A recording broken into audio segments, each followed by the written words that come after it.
Hello friends. आज के lecture में हम डिजिटल इलेक्ट्रॉनिक्स के कुछ इंपॉर्टेंट टॉपिक्स को डिस्कस करने की कोशिश करेंगे, जैसे कि difference between combinational circuit diagram and sequential circuit diagram, difference between latches and flip flop, और एक फ्लिप फ्लॉप को डिस्कस करेंगे, that is SR flip flop. Fine, तो शुरू करते हैं। कॉम्बिनेशनल सर्किट डायग्राम और सीक्वेंशियल सर्किट डायग्राम में डिफरेंस क्या है, मैं आपको पहले एग्जाम्पल दे दूँ। आपने फुल एडर की सर्किट डायग्राम देखा होगा, हाफ एडर का सर्किट डायग्राम देखा होगा, फुल सबट्रैक्टर का देखा होगा, हाफ सबट्रैक्टर का देखा होगा, बीसीडी एडर का देखा होगा। ये जितने भी सर्किट डायग्राम है ये सब कॉम्बिनेशन सर्किट डायग्राम बोले जाते हैं। उसका बेसिक रीज़न ये है कि आपका जो करंट स्टेट है वो प्रीवियस स्टेट पर डिपेंडेंट नहीं है, इसलिए ये सब सर्किट डायग्राम को आप कॉम्बिनेशनल सर्किट डायग्राम बोलते हैं। और जहाँ तक सीक्वेंशियल सर्किट डायग्राम का कंसर्न है, उसका मतलब ये होता है कि आपका करंट स्टेट प्रीवियस स्टेट पे डिपेंडेंट है। मैं आपको एक एग्जांपल दे दूँ। फॉर एग्जांपल, कोई काउंटर है, आप कोई सिग्नल पे खड़े हो, आप देख रहे हो सामने काउंटर की वैल्यू डिक्रीज हो रही है। उसका मतलब क्या हुआ कि वहाँ पर आपका जो करंट स्टेट है वो प्रीवियस स्टेट पे डिपेंडेंट है। उसका मतलब क्या हुआ कि सीक्वेंशियल सर्किट डायग्राम कुछ नई बात नहीं है, वो कॉम्बिनेशन सर्किट डायग्राम है। बट कॉम्बिनेशन सर्किट डायग्राम को जो करंट स्टेट प्रोसेस करने के लिए प्रीवियस स्टेट की ज़रूरत है, उसे किसी स्टोरेज डिवाइस में स्टोर किया जाता है। और ये जो स्टोरेज एलिमेंट है, ये मेमोरी एलिमेंट है, इसी को फ्लिप फ्लॉप बोला जाता है। अब ये सर्किट डायग्राम आपके सामने जो अभी है, वहाँ पर देखो कॉम्बिनेशन सर्किट डायग्राम, वहाँ पर मेमोरी एलिमेंट लिखा हुआ है, और वहाँ से एक एरो कहाँ जा रहा है आपका, फिर से कॉम्बिनेशन सर्किट डायग्राम। अब मेमोरी एलिमेंट की जगह पे ये क्या लिख देते हैं, ध्यान से देखना, इन्होंने मेंशन कर दिया फ्लिप फ्लॉप्स। अब फ्लिप फ्लॉप्स को कंट्रोल करने के लिए आपके पास क्लॉक पल्स है। अब क्लॉक पल्स क्या होता है वो थोड़ी देर में भी आपको पता चल जाएगा। But I hope so combination circuit diagram और सिक्वेंशियल सर्किट डायग्राम के बीच का डिफरेंस आपको पता चल गया है। फाइन, अब मैं आपके पास आता हूँ, डेट इज एसआर लैच। अब ये एसआर लैच में नहीं जाएंगे, हम सिर्फ समझेंगे लैच क्या होता है और फ्लिप फ्लॉप क्या होता है। लैच का मतलब ये होता है कि किसी भी सर्किट डायग्राम को आप अगर प्रोसेस करते हो तो उसको इंक्लूड करने के मतलब उसको प्रोसेस करने के लिए आपके पास लेवल के फॉर्मेट में इनपुट होते हैं। इधर लेवल 0 होगा या लेवल 1 होगा। आप यहाँ पे देखेंगे लेफ्ट हैंड साइड पे, यहाँ पर लेवल 0 और 1 की आपको वेव दिख रही है।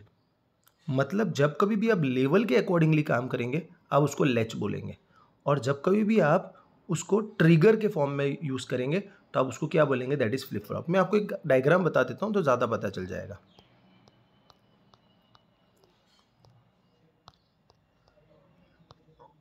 ये आप डायग्राम देखिए, ये डायग्राम के अंदर जो ऊपर मेंशन किया हुआ डायग्राम है, दैट इज़ आपका रिस्पॉन्स कब मिलेगा, जब आपका पॉजिटिव लेवल होगा। बट सेकेंड फिगर में देखिए, जब आपकी वैल्यू 0 से 1 की तरफ हो रही है तब आपको रिस्पॉन्स देखने को मिलेगा। थर्ड फिगर देखिए, जब वैल्यू आपकी 1 से 0 की तरफ हो रही है तब आपको इंफॉर्मेशन प्रोसेस होगी। मतलब ये हुआ, जब आप लेवल के अकॉर्डिंगली काम करेंगे आप उसको लैच बोलेंगे, और जब कभी भी आप उसको एज के अकॉर्डिंगली काम करेंगे आप उसको क्या बोलेंगे, फ्लिप फ्लॉप बोलेंगे। फाइन, तो आइए हम डिस्कस करते हैं एसआर लैच किस तरीके से होता है। ये आपका SR latch with NOR gate आ गया। आपके पास नॉर गेट अवेलेबल है। आपका जो आउटपुट वाला स्टेट क्यू है वो आपको एस में दिया गया है, क्यू डैश को आपने आर में दे दिया। अब आप खुद भी जानते हो और गेट कब आउटपुट 1 देगा। और गेट बनता कैसे है, आपके पास ए और B whole dash De Morgan's law के हिसाब से ए डैश डॉट मतलब एंड बी डैश होगा आपके पास। मतलब कोई भी इनपुट अगर आपका 1 हुआ तो आपका आउटपुट 0 हो जाएगा। तो अब यहाँ पर आप पहले स्टेट को देखेंगे, एस की वैल्यू 1 है और आर की वैल्यू 0 है। अब जैसे एस की वैल्यू 1 है वो तो क्यू डैश को 0 ही बना देने वाला है। अब क्यू डैश 0 हो गया तो क्यू डैश 0 कहाँ पहुँचेगा, आर के पास। अब ये दोनों इनपुट 0 बने तो क्यू को क्या बना दिया उसने, 1 बना दिया। मतलब आप देख सकते हो टेबल के अंदर जब एस की वैल्यू 1 आर की वैल्यू 0 तो क्यू और क्यू डैश क्या हो गया आपके पास, 1 0 हो गया। क्लियर है। अब आप क्या बोलते हो, एस और आर दोनों 0 है। अब मुझे बताइए दोनों इनपुट 0 है तो आप क्या कंट्रोल कर पाएंगे, आप डिफाइन कर पाएंगे आया नेक्स्ट क्यू और क्यू डैश क्या होगा, कभी भी नहीं कर पाएंगे। इसलिए आपके पास ये इंफॉर्मेशन होनी चाहिए कि पिछला क्यू क्या था। तो पिछला क्यू क्या था, आपके पास 1 था, तो वो 1 कहाँ पहुंचा, अब एस में पहुंचा। एस की वैल्यू क्या थी, 0। क्यू की वैल्यू क्या मिली आपको, 1। मैं ऑलरेडी आपको बोल चुका हूँ अगर एक भी इनपुट 1 हुआ तो वो तो अपने आप को क्या बना देगा, 0। मतलब फिर से क्यू डैश जीरो हो गया। अब ये जीरो कहाँ पहुंचा, आपके पास आर के पास पहुंचा। अब आर तो ऑलरेडी जीरो था, क्यू डैश भी जीरो पहुंचा, इसने आपको क्या बना के दे दिया, वन। इसलिए आप देख सकते हो जब एस की वैल्यू जीरो, आर की वैल्यू जीरो, तब क्यू एंड क्यू डैश की value one and zero, but bracket में लिखा हुआ है कब, after S equals to one and R equals to zero. जब आपने पहला स्टेट प्रोसेस किया है उसके जो आउटपुट्स है उसको आपको सेकेंड प्रोसेसिंग में यूज़ करना है। अगर आप उसको सेकेंड प्रोसेसिंग में यूज़ नहीं करते तो आपको पता ही नहीं होगा कि आया मुझे आगे का क्यू का वैल्यू क्या लेना है। Is it clear? ये फॉर्म से आपका S R latch with NOR gate काम करेगा। नेक्स्ट में आप देख लीजिए S R latch with NAND gate है। अब बट आप फिगर में देखना वहाँ पे आपको अकॉर्डिंगली कौन सी वैल्यू से काम किया है, आप देख सकते हो पॉजिटिव लेवल से काम करने में आए, यहाँ पर कौन से नेगेटिव लेवल से काम करने में आया है। Is it clear? अब आपके पास नैंड गेट के अकॉर्डिंगली है। अब I hope so S and R की वैल्यू नैंड गेट कब, मैं उससे और इजी बना दूँ, नैंड गेट आपको आउटपुट कब वन देगा। तो बोले नैंड गेट बनता कैसे है, बोले A and B whole dash, मतलब आपको मिलेगा ए डैश और बी डैश, मतलब किसी भी वैल्यू अगर ज़ीरो हुआ तो वो आउटपुट वन बना देगा। क्लियर? तो अब इनिशियली हम देखते हैं कि एस की वैल्यू वन है, आर की वैल्यू ज़ीरो है। अब आर की वैल्यू ज़ीरो है तो ऑटोमेटिकली क्यू डैश क्या हो जाएगा, आपका वन हो जाएगा। अब ये क्यू डैश वन कहाँ पहुँचा, आपके एस में पहुँचा, और दोनों वैल्यू वन हुआ, मतलब आपका क्यू क्या हो गया, ज़ीरो। उसका मतलब ये हुआ जब आपका एस इक्वल्स टू वन है, आर इक्वल्स टू ज़ीरो है, तो क्यू आपका ज़ीरो बनेगा, क्यू डैश आपका वन बनेगा। अब बहुत ही इंपॉर्टेंट है, दोनों एस एंड आर दोनों आपके पास वन है, तो आपको ये नॉलेज होना चाहिए पिछला क्यू क्या था, वरना आप ये दोनों की वैल्यू वन लेके आप प्रोसेस नहीं कर पाएंगे। मतलब ये अगर आपके एस की वैल्यू वन है, आर की वैल्यू भी वन है, और वो केस में पिछला क्यू आपके पास ज़ीरो था, तो ज़ीरो कहाँ पहुँचेगा, आर के पास पहुँचेगा। अब जैसे ही आर के पास पहुँचा तो एक वैल्यू ज़ीरो बना, मतलब वो ऑटोमेटिकली नैंड गेट आपको क्या दे देगा, वन, मतलब आपका क्यू डैश वन हो गया। अब ये क्यू डैश वन कहाँ पहुँचा, फिर से एस में पहुँचा, एस की वैल्यू तो क्या थी, वन। अब दोनों वन हो तो ऑटोमेटिक क्यू आपका क्या हो जाएगा, ज़ीरो।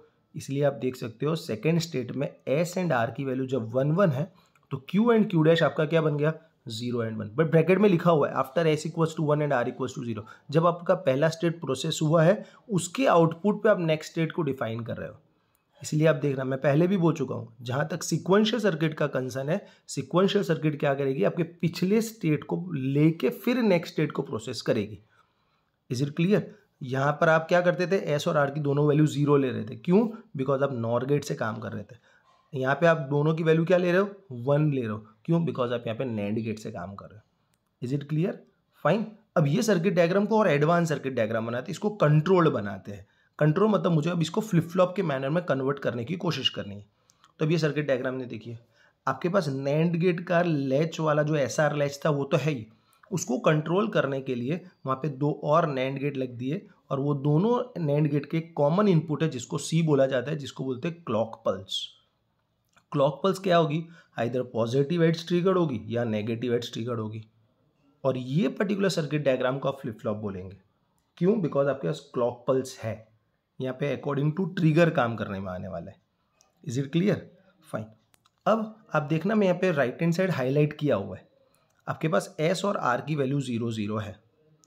अब मुझे आप बताइए नैंड गेट क्या बोलता है, अगर एक भी इनपुट जीरो हुआ मैं तो आउटपुट वन कर दूंगा। मतलब आप दोनों इनपुट एस और आर के जीरो जीरो लेंगे तो दोनों नैंड गेट आपका क्या इनपुट बना के देंगे, वन वन। आपका कंट्रोल क्या होगा, वन होगा, सी की वैल्यू वन लेके चलना है। मतलब पहले नैंड गेट में जहाँ पर एस वाला एरो है वहाँ पर कौन सा इनपुट मिला, जीरो एंड वन, ऑटोमेटिक आपको वन दे दिया। नीचे आर में क्या मिला, वन एंड जीरो, वो भी ऑटोमेटिक वन हो गया।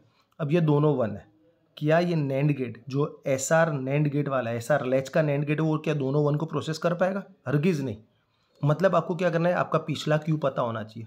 समझो कि पिछला क्यू आपका वन था, अब वो केस में क्या हो जाएगा, आपका पिछला क्यू वन था तो वो नीचे पहुंचेगा कहाँ पर, जो आर वाला नैंड गेट ने प्रोसेस करके दिया। अब दोनों इनपुट वन हो गए तो आपका क्यू डैश क्या हो जाएगा, दैट इज जीरो। अब वो क्यू डैश जीरो कहाँ पहुंचेगा, आपका जो क्रॉस कपल्ड होकर ऊपर पहुंचेगा, मतलब वहाँ पे आपको क्या मिला, वन एंड जीरो, तो आपका क्यू क्या बन गया, वन। मतलब क्या होगा, पिछला क्यू वन था फिर से क्यू वन ही बना। इसलिए आप देख सकते हो उसके ट्रूथ टेबल के अंदर वहाँ पे नो चेंज बताया, मतलब क्यू की वैल्यू अगर जीरो होती तो जीरो बन जाता, क्यू की वैल्यू वन है तो वन बन गया। Is it clear? फाइन। आइए हम नेक्स्ट पे जाते हैं। अब नेक्स्ट केस में क्या है, आपके पास रीसेट स्टेट बोला जाता है इसका। आपके पास एस की वैल्यू क्या लेके चले हो आप, 0, आर की वैल्यू 1। पहले भी बोल चुका हूँ, नैंड गेट अगर इनपुट 0 मिल रहा है तो वो 1 कर देगा, मतलब एस के पास से जो 0 मिला वहाँ पे 1 कर दिया, और आर के पास सी की वैल्यू भी 1 है, आर की भी 1 है, मतलब उसको 0 कर दिया। अब जैसे इसको 0 कर दिया आर वाली इनपुट के सेगमेंट में, तो उसके आगे जो नैंड गेट है उसने क्या कर दिया, उसको 1 बना दिया। अब वो 1 कहाँ पहुंचेगा, क्रॉस कपल्ड के ऊपर पहुंचेगा। अब दोनों 1 हो गए ऊपर आपके पास, दोनों 1, तो आपका आउटपुट क्या बन जाएगा, वो केस में आपका 1 ही बनेगा कि 0 बनेगा, वो केस में आपका इनपुट 0 बन जाएगा। मतलब क्या हुआ, आपका पिछला क्यू कुछ भी क्यों ना हो, आपका यहाँ पर आउटपुट तो क्या बनने वाला है, हमेशा 0 ही बनने वाला है। इसीलिए आपको क्या बोला जाता है, डेट इज रीसेट स्टेट। क्यों रीसेट स्टेट, बिकॉज आपके पास से जो आर से वैल्यू आ रही है वो आर से वैल्यू 0 आती है, वो 0 नैंड गेट को 1 बनाती है, वो 1 क्रॉस कपल्ड उससे ऊपर जाता है, और वो दोनों वैल्यू 1 बना के 1 लेके क्या कर देगी आपको 0। मतलब पिछला क्यू क्या था मुझे कोई लेना देना नहीं है, इसको रीसेट बोलेंगे। मतलब अगर पिछला क्यू 1 था फिर भी 0 हो जाएगा, 0 होगा तो 0 ही रह जाएगा, मतलब इसको बोला जाएगा डेट इज रीसेट स्टेट।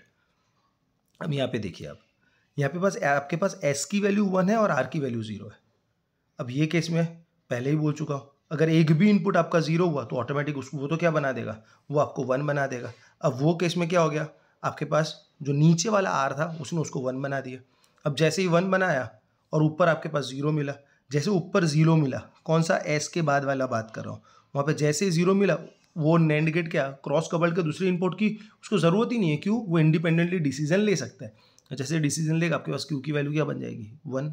मतलब ये हुआ पिछला क्यू आइदर 0 है तो यहाँ पर 1 हो जाएगा, 1 है तो 1 रह जाएगा, मतलब इसको बोला जाएगा that is set state. Is it clear, ये एसआर लेच यही सेगमेंट में बना है, that is set state and reset state. अब चौथा आ जाएगा वेरी इंपॉर्टेंट, आपने एस की वैल्यू भी 1 ले ली, क्यू आर की वैल्यू भी 1 ले ली, नैंड गेट क्या बोलता है, एक भी इनपुट 1 मैं तो 0 बना दूंगा।